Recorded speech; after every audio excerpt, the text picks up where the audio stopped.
The photograph stopped me cold. Not because of what it showed, but because of what it couldn't have existed.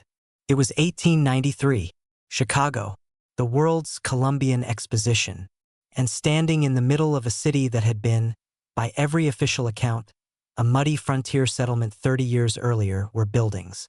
Not buildings.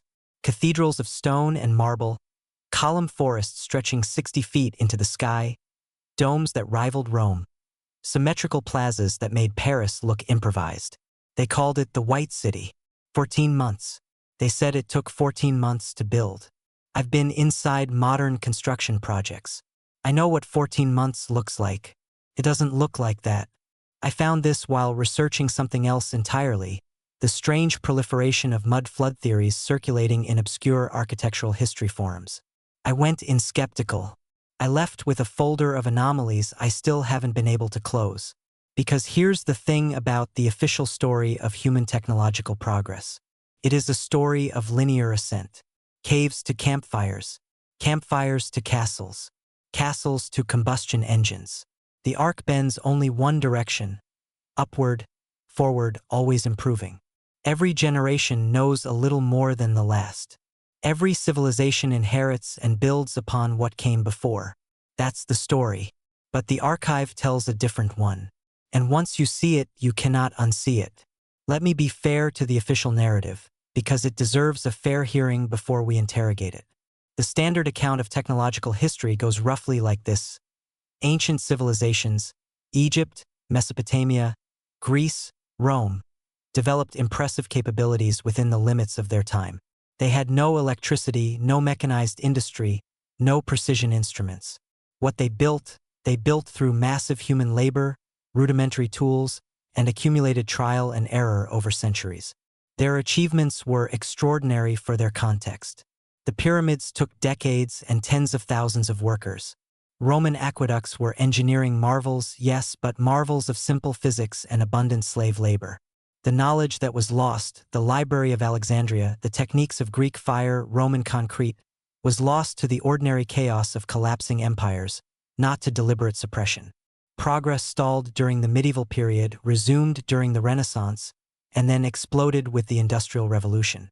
By the late 19th century, humanity had bootstrapped itself, through hard science and hard labor, to the threshold of the modern world.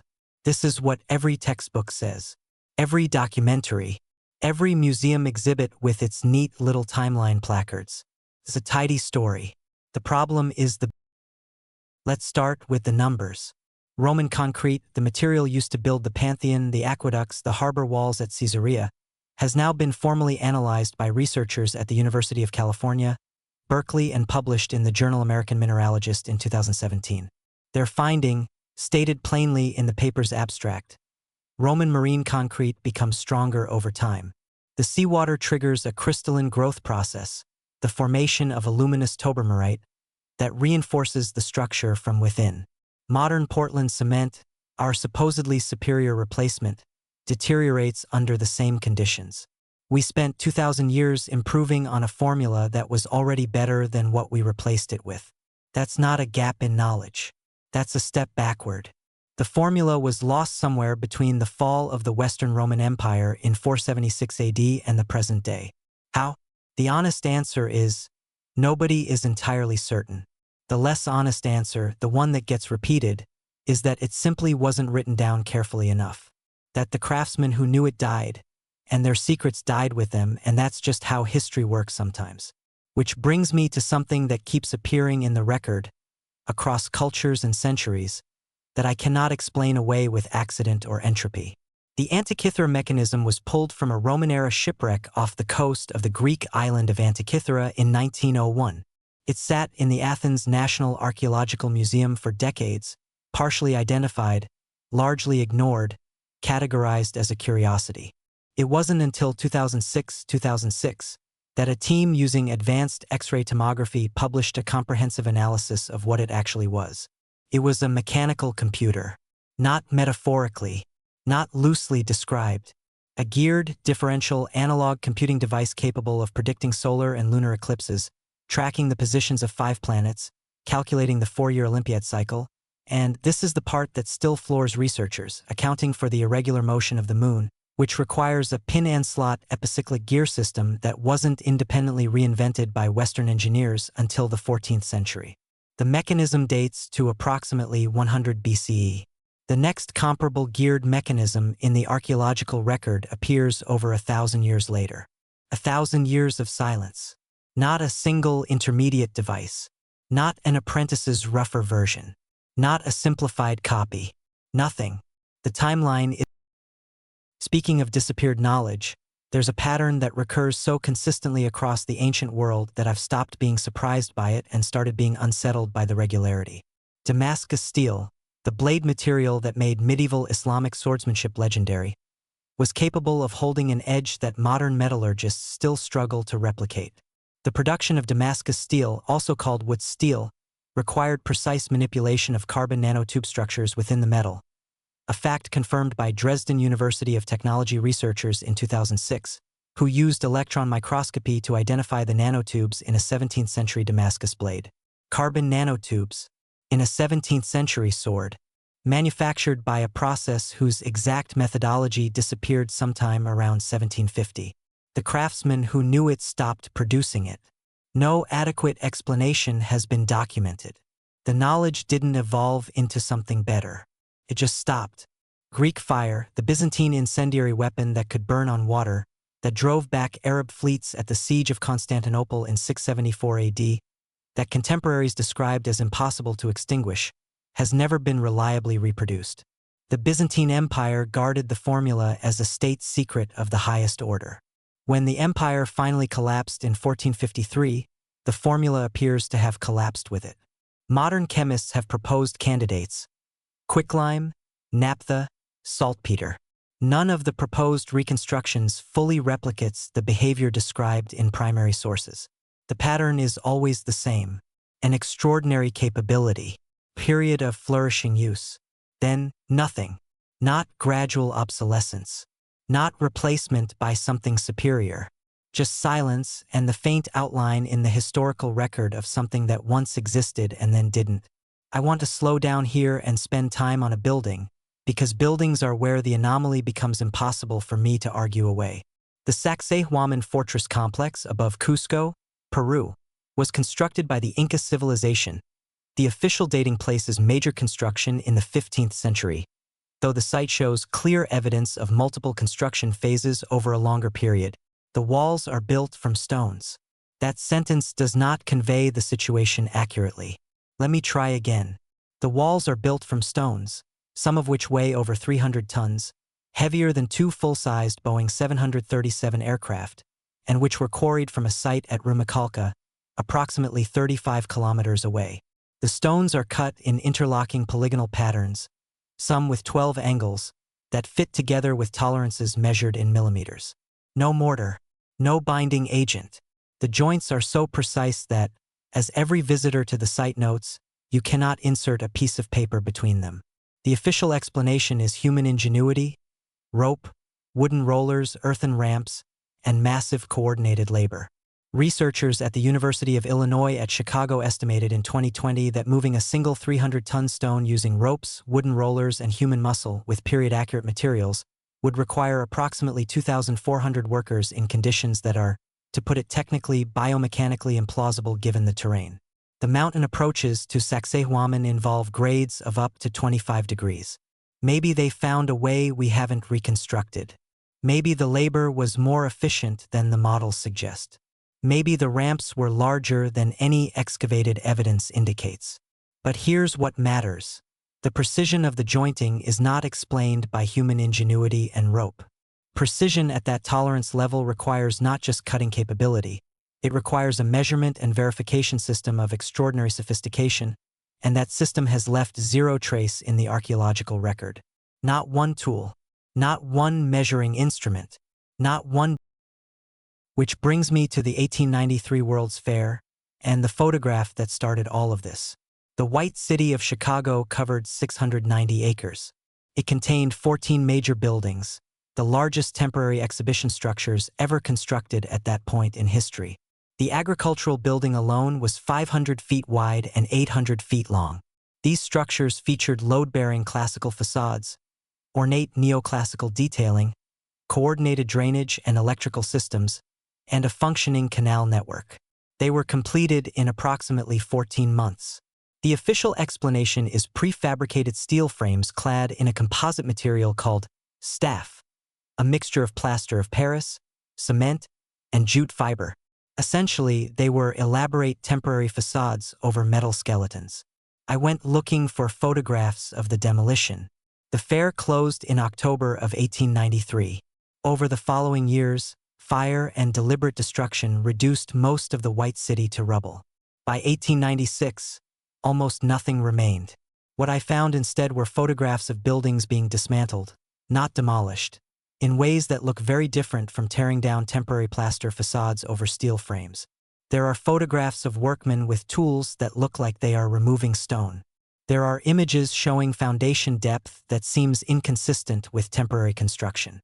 The Jackson Park site, where the fair was held, sits on what was then boggy lakefront land.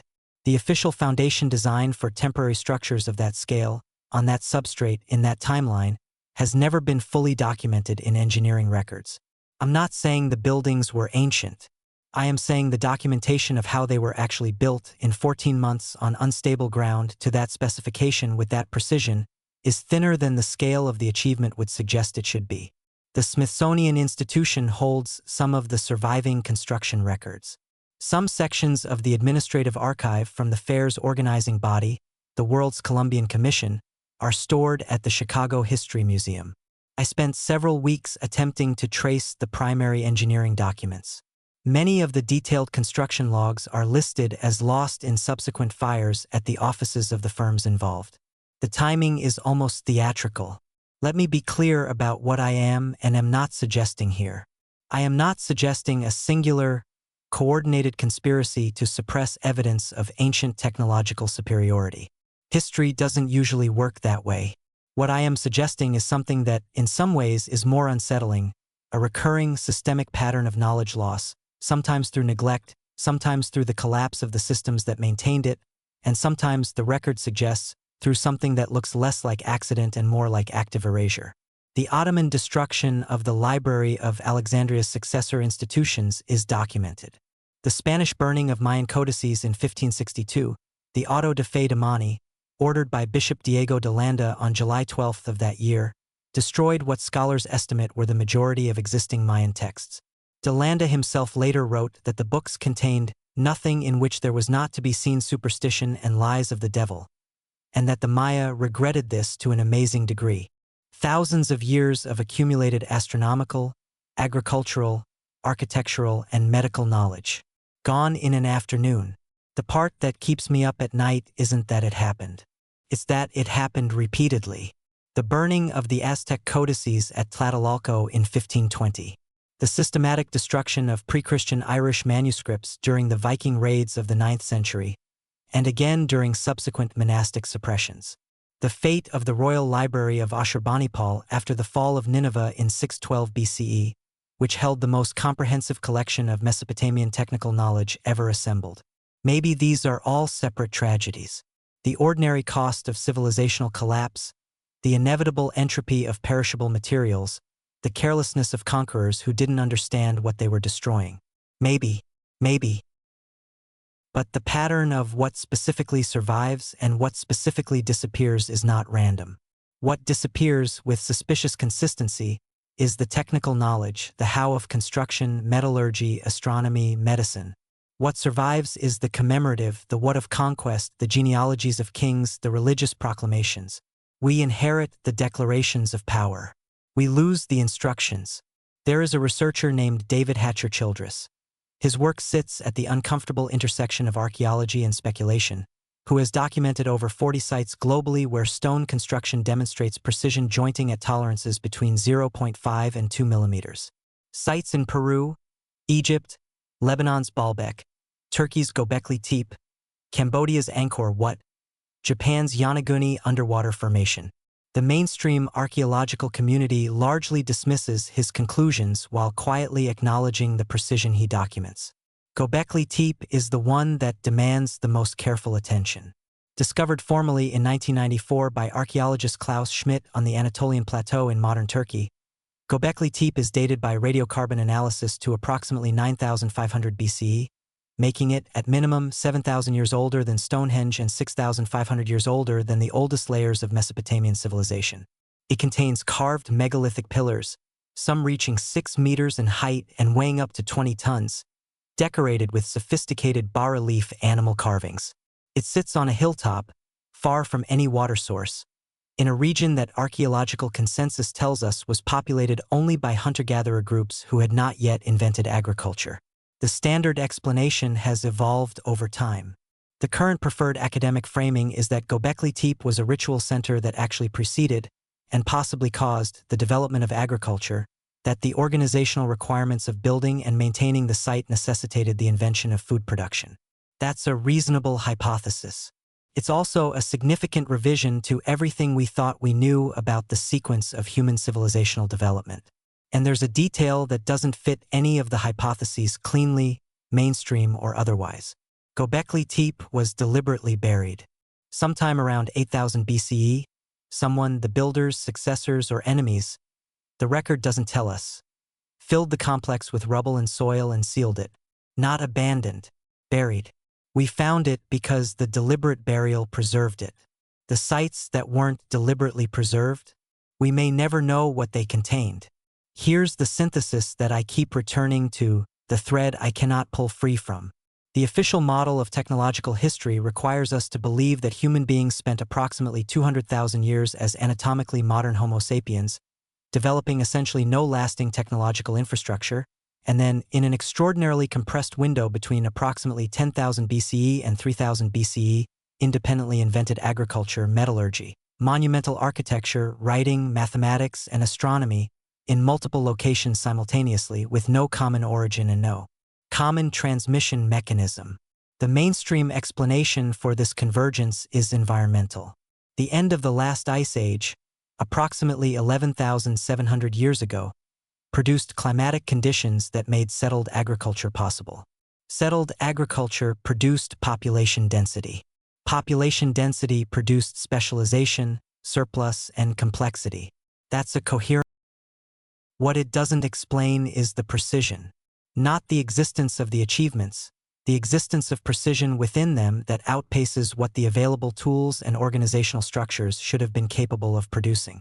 The 0.5 mm tolerance at Pumapunku in Bolivia, where H blocks of andesite, one of the hardest stones in the world, are cut to interlock like machine parts, with internal channels and recesses of irregularity that modern experimental archaeologists have been unable to replicate using period-appropriate tools. The geodetic positioning of the Great Pyramid of Giza, which is aligned to true north with an accuracy of 0.05 degrees, more precise than the Paris Observatory, built in 1671 CE, with the explicit intention of achieving maximum geodetic accuracy. These are not achievements that suggest a civilization feeling its way forward through trial and error. These are achievements that suggest a civilization that already knew the answer and was executing against a specification.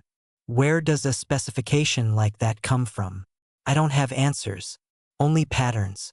And the deepest pattern isn't in the stones. It's in the paper. The physical structures are too large to hide. The megaliths of Sacsayhuaman, the precision of the pyramid casing stones, the harbor walls of Caesarea, they sit in the open air, accessible to anyone willing to travel and look. What has been made inaccessible systematically and over a very long period is the documentation, the explanatory texts, the technical manuals of lost civilizations. There is a document sitting in the Vatican Apostolic Archive, formerly the Vatican Secret Archive, catalogued but largely unstudied by outside researchers, known as the Liber Pontificalis, which contains references to earlier administrative texts from the Roman imperial period that describe engineering methodologies in specific enough terms to have been practically useful. Access to the primary collection has been intermittently restricted for scholars not affiliated with approved ecclesiastical research programs. There are approximately 85 kilometers of shelving in that archive. The digitization program, announced in 2012, has processed a fraction of the collection. Maybe the undigitized shelves contain nothing that would change our understanding of the ancient world. Maybe. But the knowledge is somewhere. The buildings prove that. The mechanisms prove that. The metallurgy proves that. Someone knew how to do these things. Someone wrote it down or passed it on, or built it into the stone so precisely that the stone itself would carry the knowledge forward. And the question I keep returning to, the question I cannot answer, and that I suspect no one who has looked closely can honestly answer, is this: when we say the knowledge was lost, are we telling the history of a tragedy? Or are we inheriting the story that someone long ago decided that we should be told? The archive still exists, some of it. What remains is buried in plain sight, in restricted collections, in unstudied shelves, in the precision of structures we have not yet admitted we cannot explain. It is waiting for someone willing to ask the question that the official timeline has always quietly discouraged. What did they know that we forgot? And the harder question beneath that one: did we forget it